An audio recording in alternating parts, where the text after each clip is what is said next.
What's going on, guys? Welcome back to a brand new video. Today we're going to be covering 10 tips for architecture students. So sit back, relax and enjoy.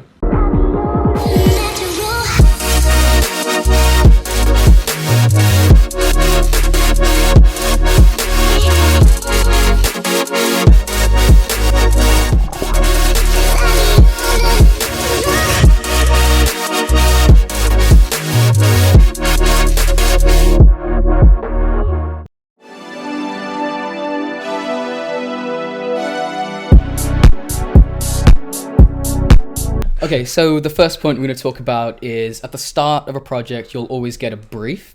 And what's very important is that you read the brief before starting anything else, thoroughly research around it. It'll be like around a topic, your site and all that kind of stuff. And then break it down and plan into what you're going to start first and where you should be aiming for with the project. Kind of understanding the brief, understanding the requirements, understanding the output, understanding the site. Kind of like what you do in out of practice, you do a lot of research into your client. Yeah. You do a lot of research because you are designing for the client.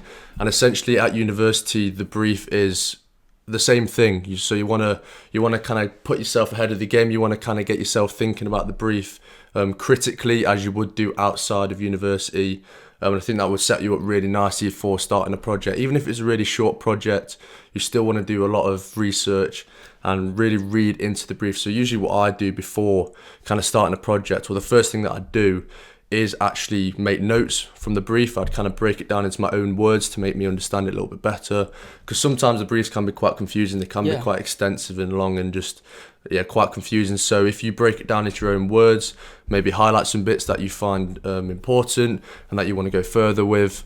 And I think that is a good piece of advice. That's number one. Plan out the weeks ahead. And basically time management and like the importance in time management.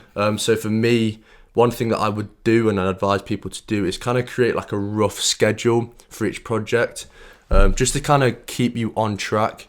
So it doesn't have to be like really specific, doesn't really have to be like really regimented. But what I do, I kind of look at the output. So you need your site plan, you need floor plans, you need a section, maybe you need a detail, maybe you need some visuals. Gives you a rough kind of outline of where you need to get things done, when you need to get things done. Yeah, exactly. And then obviously when it comes to the final week, you don't have everything to do.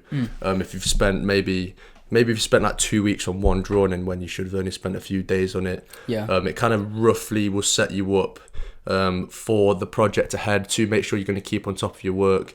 And to make sure that you're not going to leave your work to the last minute. To plan out your time wisely so you can always prioritize something that you know will take like a little bit longer, because we'll always have maybe like a few visuals, but if you don't know how to do them properly, then you can use that time to say, okay, this isn't my strongest point.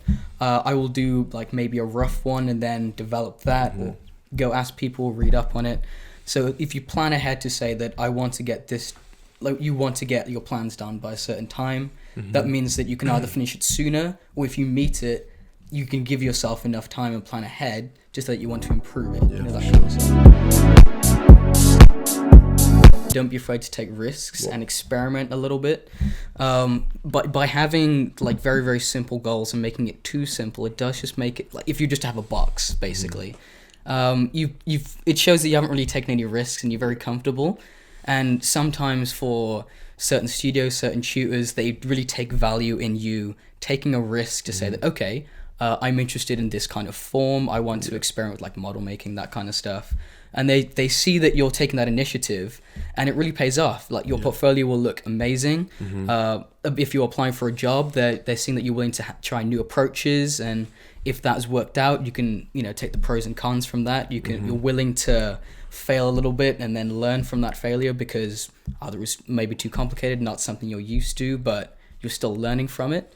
And I think that's very, very valuable and will like take you a lot further, especially if you're, doing a project and learning from the brief that you just looked at the start. Yeah, for sure. And I think when you go into kind of third year, I think this kind of starts to take shape. You kind of do start really experimenting. Like if you look at some of our work, it's crazy. It's absolutely crazy. It is insanely good because the studios have encouraged you to like have some design exploration. Like you're literally encouraged to experiment and maybe take a risk, so you can get the most amount of information. Leading into the next point then. So keeping in close contact with your tutors. So I think the point here is basically how key communication is, not only with your tutors, but with also your peers as well. This will not only just show that you're really engaged in the course, but it will also help you to keep on track. So a lot of the time I'll do a piece of work, and I know I've got a week between each tutorials, and I don't want to kind of leave this week to do a piece of work which I could then go to the tutorial next week and that they might not like. So keeping in contact, asking them questions, checking up on your work, maybe asking them for some books that you need to read that would really help kind of gather your understanding. Them kind of things, just communication with your tutors and also with your peers, kind of understanding what your peers are doing, what kind of work they're doing, what their process is. I think it's really important. That's very important. It's a good point. And it kind of relates back to planning out weeks ahead. Like, say if you wanted to get something done by a certain amount of time, that means that you have that work ready to ask the tutor. And the more times you're in contact with them about it, the more they'll know of your project, which means you don't have to present it to them again every time you meet them, you know? Generally give some advice as well. Very, very useful stuff. I mean, just talk to your tutors. They're people. Yeah. I mean, they're a little bit scary at first. I think that leads me to kind of don't be afraid to question your tutors as well. If they give you a piece of advice, if they've led you kind of down a certain route, ask them why. This is not only going to help you in obviously developing an understanding about architecture, because they can give you obviously their experiences, but definitely just ask why. Kind of understand why you are doing things rather than just doing something because they've said to do it. Trying to understand why you are doing that. Really don't be afraid to ask your tutors questions, because I think throughout first and second year it's quite easy to do that and kind of just drift through the course and just knock things off the list. But then obviously when you come into third year and going into a practice, you do want to kind of understand why people are doing things in a certain way. Maybe if you go into a practice and they work in a different way to someone else and you're not really if you can't really understand what they're doing, you want to be able to ask them why, and I think asking your tutors is kind of like a good step to doing that. Yeah. Also another point, like, be nice about it as well. Yeah, for sure. Definitely be nice about it. Yeah. Okay, why am I doing that? Tell me right now. Like, I hate this. Oh yeah, obviously be polite. Like we are. Yeah. We're humans. You got to be nice to people. Bit of politeness. That's like a general piece of like. Yeah, a bit of politeness goes a long way. That's how you build a relationship. You know, be nice to them. They'll be nice to you. The next point is to focus on site analysis. So when you get given the brief, you'll get the topic, the theory behind it, you'll get the site, and you have to analyze the site like to its fullest extent, because that's how you inform like the best design decisions. That's how your building looks amazing. Well, yeah, you want to might not look amazing. Might not look amazing. It all depends on how well you researched, and that's one of the basic things. And I feel like a lot of people do overlook it to just tick it off the list. I think it is probably the most important part of the whole design process, the whole project. Understanding the site is unbelievably crucial. I can't explain how important it is to understand everything about the site.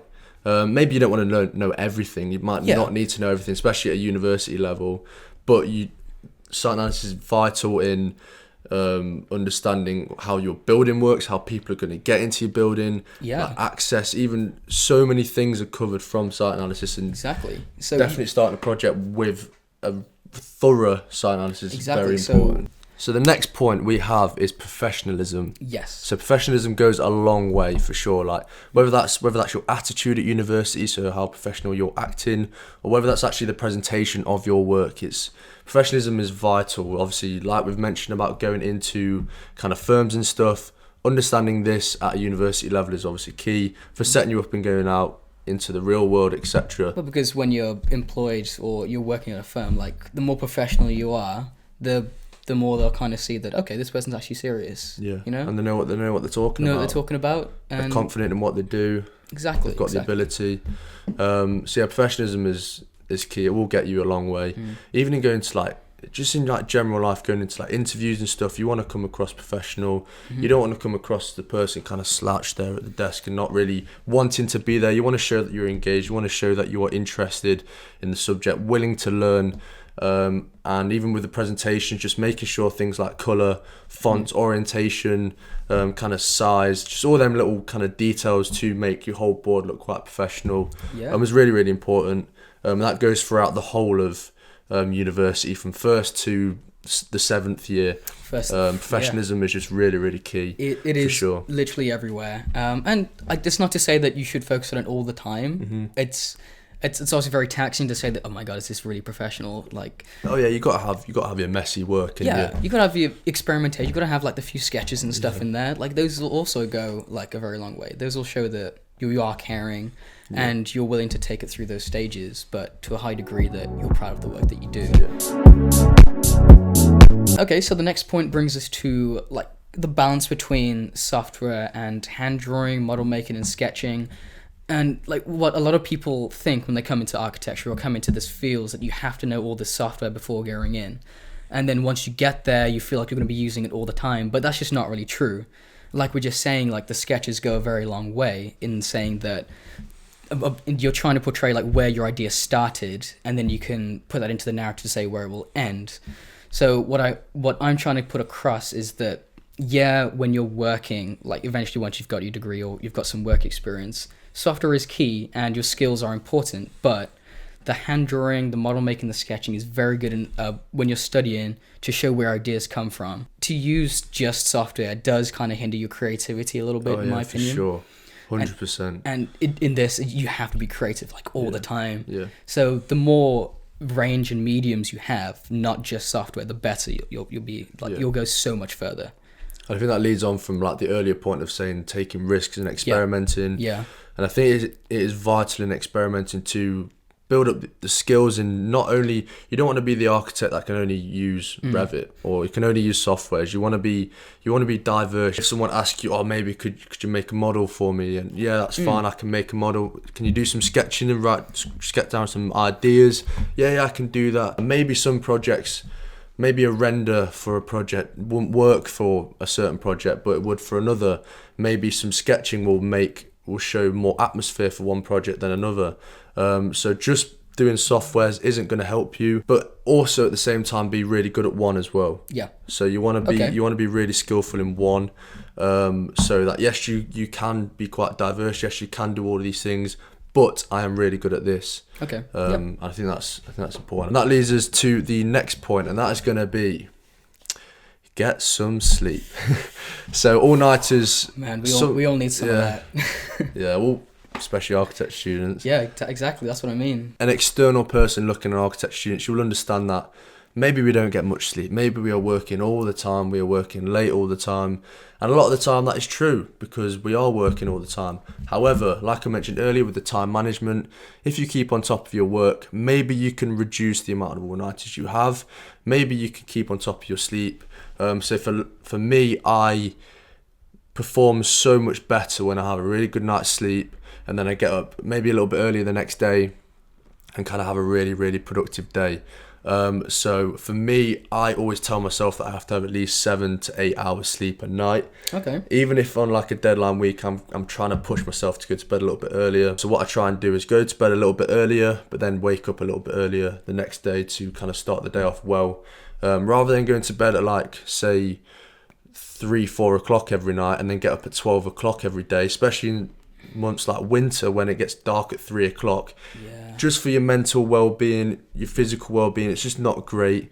Kind of just having those 3 hours of sun in the day. So getting sleep is vital. It is, yeah. That's pretty good. Do you want to dive into the 10th and final point? 10th and final point. Go on then. Okay, so all through this, what we're trying to get at is that you should always work smarter and not harder. Working hard is great, and people will say that you should work harder, but you don't factor a lot of things into that phrase. Like, if you work harder, like, how do you factor in organization and sleep to say that you need to work harder on this one thing? You will naturally go, okay, I'm going to spend like 4 hours on this one thing, when you probably don't need to. If you work smarter and portion out your time, portion out your effort, and prioritize, then you can get stuff done so much better. You have productivity through the roof. You can have more physical and mental well-being as well. It's a very big thing right now, is that we work so hard, but we don't give enough time for us to to rest, recuperate, and I wouldn't say switch off. I'd just say do other things. You know. Well, yeah. I think honestly, this is probably the biggest point that I've said to people recently.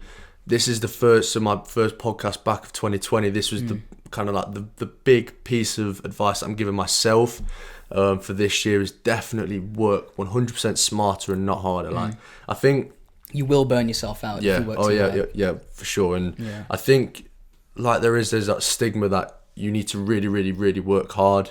But then I feel like you can get past that point of you are working stupid amounts of hours, stupid amounts of time. You are not seeing your friends. You're not going out enjoying yourself with your family. You're not going to the gym. You're not doing anything with your life apart from working. However, if you think about it, how much more you're going to get out of that from working those extra hours than maybe if you set out a certain amount of hours and you worked really productively in those hours and did the same amount of work, saying like 4 hours than you did in 12 hours. Like balance the two. The key thing about that is just a little balance. Yeah, balance. Balance will make work-life balance. Work-life balance. That's actually a very big thing in work as well, is that they pitch that you have the freedom to have a good work-life balance because it's such a thing that doesn't exist enough in like the professional work environment. Is that you work so hard, but then you don't have enough time to go for a run if you wanted to, or prioritize eating healthier. You just start eating loads of crap and not drinking enough water, that basic thing. If you work really early in the morning, then you can put some time after you finish to have breakfast. You can watch some YouTube videos, watch or listen to the rest of Tom Rowntree's podcast, then go to university and kill it throughout the day. Come back, wind down, listen to more of the podcast, watch more videos. Then after that, you can bang some work and go to sleep. It's like, it's a good cycle, that. Yeah, it's a very good cycle, actually. That was good. That sounds like a good life, that, actually. Yeah, it's my new cycle for this year, is to watch and listen to more Tom Rowntree, because it's some very good stuff. Work hard, play harder. And I think that's going to be a wrap. Thanks for your attention. Thank you for listening. There we go. And that's it. Peace. Bye-bye. Love you all.